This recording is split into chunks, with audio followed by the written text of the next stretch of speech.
अबे ये क्या कर रहा है? हुक रिकॉर्ड कर रहा हूँ। ये अपलोड करेगा? जाहिर है। अबे लोग क्या कहेंगे? आपने कभी ये नोटिस किया कि जब भी आप कुछ करने लगते हो तो एक पोज आता है, फोन उठाया, कैमरा ऑन किया, लेकिन फिर रुक गए। किसी को कुछ कहना था लेकिन फिर सोचा रहने दो। कुछ अलग ट्राई करना था लेकिन अलग लगने के डर से नहीं ट्राई कर पाए।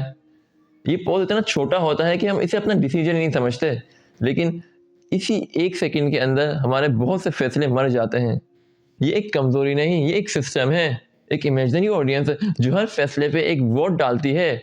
क्या पहनना है, क्या पोस्ट करना है, क्या बनना है, किससे प्यार करना है, और आप उसके वोट के बगैर एक कदम भी नहीं उठाते। एक जेल है जिसमें कोई सलाखें नहीं, कोई ताला नहीं, कोई हवादार नहीं, लेकिन कैद आप खुद हैं। और इस जेल का नाम है लोग क्या कहेंगे।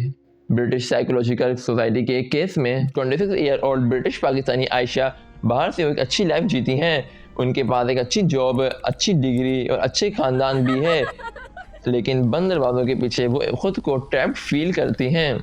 जब पैनिक अटैक्स और इंसोम्निया शुरू हुए तो उन्होंने अपनी फैमिली से बात करने की कोशिश की। मदद की जगह उससे कहा गया ज़्यादा इबादत करो, सब ठीक हो जाएगा। और काउंसलिंग का जिक्र सिर्फ एक ही वार्निंग के साथ बंद कर दिया जाता, लोग क्या कहेंगे।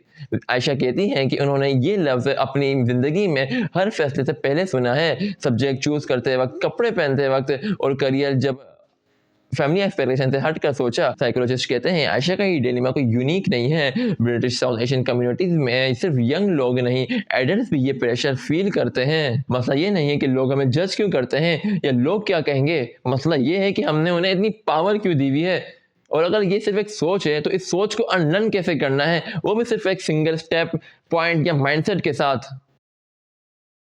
सबसे पहले ये बात हमें क्लियर करनी होगी कि ये सोशल एंजाइटी डिसऑर्डर नहीं है। ज़्यादातर केसेस में ये एक कंडीशनिंग है जहाँ पर हमें सिखाया गया है या डराया गया है या बचपन से ही ट्रेनिंग दी गई है कि अपने आप को लोगों के पर्सपेक्टिव से देखो। बचपन से हमें सिखाया जाता है ये मत करो, वो मत करो, लोग क्या कहेंगे। हमें ये नहीं बताया जाता कि ये काम वो काम क्यों नहीं करना। अगर कोई बच्चा चीखने लगे तो उसे ये नहीं बोलेंगे कि चीखना बदतमीजी है, उसे बोला जाएगा चीखो मत, भाभी क्या कहेंगी।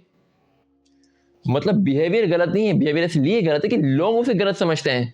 हमें राइट और रॉन्ग नहीं सिखाया जा रहा, हमें सिखाया जा रहा है कि अपनी ज़िंदगी लोगों के पर्सपेक्टिव में किस तरह गुजारनी है। एक रिसर्च के मुताबिक बहुत से साउथ एशियन मेंटल हेल्थ की हेल्प इसलिए नहीं लेते क्योंकि उन्हें डर है कि उन्हें पागल या कमज़ोर समझा जाएगा। लोग क्या कहेंगे ये कोई इमोशनल वीकनेस नहीं, ये एक पुराना सिस्टम है। South Asian society historically collectives रही है। यहाँ एक बंदे का फैसला सिर्फ उस अकेले बंदे का फैसला नहीं होता। यहाँ एक बंदे का एक्शन पूरी फैमिली की इज्जत, रिश्तों और सर्वाइवल को भी अफेक्ट करता है। इसीलिए अप्रूवल सिर्फ एक ईगो का मसला नहीं था। Approval means safety. अगर लोग खुश तो रिश्ते मिलेंगे, अगर लोग खुश तो सोसाइटी एक्सेप्ट करेगी, अगर लोग खुश तो सिस्टम का हिस्सा बने रहेंगे। इसीलिए और लोग क्या कहेंगे सिर्फ एक ओपिनियन नहीं, ये एक कंट्रोल था। ये कंट्रोल सिर्फ पेरेंट्स ने इन्फोर्स नहीं किया, बिरादरी, कम्युनिटी, कास्ट सिस्टम है और बाद में मीडिया ने। हर कहानी, हर ड्रामा, हर एग्जाम्पल सिर्फ एक ही मैसेज देता है, रिस्पेक्टेबल बनो। और रिस्पेक्टेबल बनने का मतलब अक्सर होता है कि अलग मत बनो।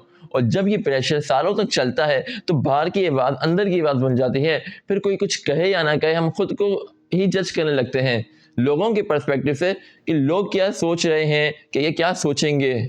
ये सब कुछ किसी की बनाई हुई चीज़ नहीं है। मसला ये नहीं कि पेरेंट्स गलत थे, जो सिस्टम उनके ज़माने में सर्वाइवल था आज हमें सफोकेट कर रहा है। और इस चीज़ को इमेजिनरी ऑडियंस कहते हैं। दिमाग में कि इनविजिबल क्राउड, रियल लोग कम और अजम्पशन ज़्यादा। इसीलिए हम कुछ कहने से पहले रुक जाते हैं, कुछ पोस्ट करके डिलीट कर देते हैं, या कुछ कहना होता है कह नहीं पाते क्योंकि हम फैसले नहीं ले रहे होते, हम परफॉर्म कर रहे होते हैं। ये परफॉर्मेंस, सिस्टम, कंट्रोल, ट्रेनिंग, तरबियत, फियर, इन सब चीज़ों को सिर्फ और सिर्फ एक स्टेप के साथ ख़त्म किया जा सकता है। लेकिन वो सिर्फ और सिर्फ जब भी पॉसिबल है जब आप उस पर काम करें। हाँ, तुम उस पर काम करो और लिटरली तुम्हें ऐसे काम करना पड़ेगा अगर तुम चाहते हो कि तुम इन चीज़ों से, इन फियरनेस, जजमेंट, फियर ऑफ जजमेंट से निकलो। और वो काम सिर्फ और सिर्फ मेंटली ही करना है। तो वो काम एक्चुअली कुछ ऐसा है, इस सॉल्यूशन के पीछे साइकोलॉजी कुछ ऐसी है। आपने कभी नोटिस किया कि अगर आपकी हाइट नॉर्मल है तो आपको उस पर जजमेंट का डर नहीं होगा, या आपकी स्किन टोन एवरेज है तो आपको उस पर भी कोई जजमेंट का डर नहीं होगा कि लोग मुझे जज करेंगे। इसलिए नहीं कि लोग जज नहीं करते, इसीलिए कि आप उसके साथ ओके हैं। और आपकी कोई चीज़ अच्छी है, जैसे कि आपकी हाइट अबव एवरेज है, तो अगर 1000 बंदा आपको लिटरली इस तरह भी स्कैन करे ना, तो जब भी आपको प्रॉब्लम नहीं होगी, क्योंकि आपको पता है कि आपकी एक पॉजिटिव साइड ही जा रही है लोगों के पास, और लोगों का इंप्रेशन आप पे एक अच्छा ही पड़ रहा है।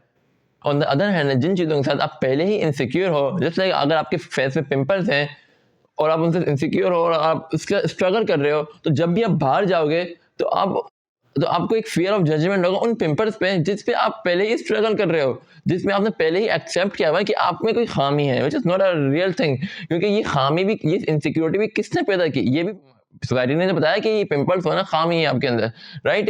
ये आपने, ये हाइट छोटा होना, हाइट छोटी होना खामी है आपकी। अगर आप मोटे हो तो वो खामी हो सकती है क्योंकि आप अपनी चाहत की वजह से मोटे हो, राइट? इसी तरह की जो अजीबो-गरीब चीज़ें हैं, जैसे लाइक अगर मेरी स्किन टोन डार्क है तो मैं एक सही बंदा नहीं हूँ, ये कौन डिसाइड कर रहा है? ये सोसाइटी डिसाइड कर रही है। और सोसाइटी के डिसाइड करने से आपको प्रॉब्लम इसलिए हो रही है क्योंकि आपने उसको एक्सेप्ट कर लिया कि आपके अंदर एक इनसिक्योरिटी है, which is not the right thing please.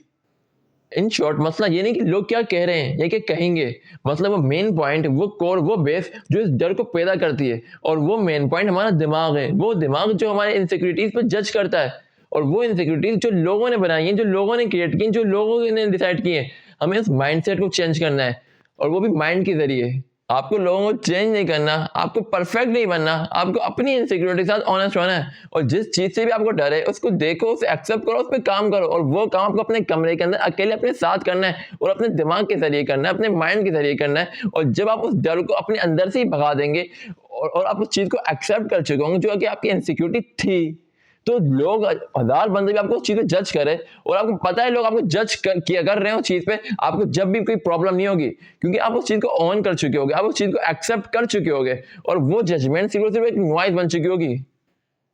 अब हर फैसले से पहले ये मत पूछना कि लोग क्या कहेंगे या लोग क्या सोचेंगे। जो भी काम आप करने जा रहे हो, किसी से कुछ कहना है या कुछ स्टार्ट करने जा रहे हो, बस ये पूछना कि मेरी वैल्यूज के खिलाफ है, क्या मुझे ये रियल नुकसान पहुंचाएगा, क्या मैं इसके रिजल्ट उठाने के लिए तैयार हूँ। और अगर इसका आंसर नो और यस है, तो go and just do it man और वुमेन। हाँ, कुछ लोग बात करेंगे और कुछ लोग जज भी करेंगे, लेकिन ज्यादातर लोग अपनी लाइफ में बिजी हैं, नहीं है उनके पास इतना टाइम कि हमारे बारे में बात करें, ये हमारे बारे में सोचें। We are not the centre of the universe.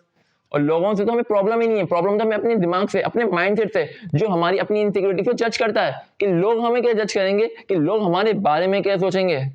For example, अगर मुझे बोलने से प्रॉब्लम है, मैं बोलने से डरता हूँ कि मैं, लोग मेरे बोलने पर जज करेंगे, तो मुझे इस पर काम करना होगा, काम करके इसे एक्सेप्ट करना होगा। और जब मैं इसे एक्सेप्ट कर लूंगा तो मैं सेटिस्फाई हो जाऊंगा, और जब मैं सेटिस्फाई हो जाऊंगा तो मुझे इसे प्रॉब्लम ही नहीं होगी, मुझे इस पर जजमेंट की प्रॉब्लम ही नहीं होगी, मेरी बाकी कैपेबिलिटीज की तरह, मेरी बाकी चीजों की तरह, क्योंकि मैं इसे ऑन कर चुका हूँ।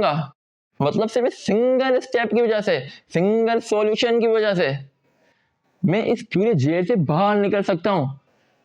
आप इस पूरे जेल से बाहर निकल सकते हैं।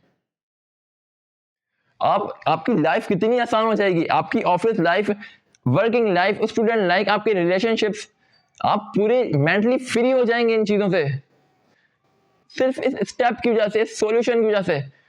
और आपको इस पे काम करना होगा, और काम आप जब ही करेंगे जब आप चाहते होंगे, और अगर आप चाहते हैं तो just work on it. This is the simplest and easiest way to get rid from this shitty stuff.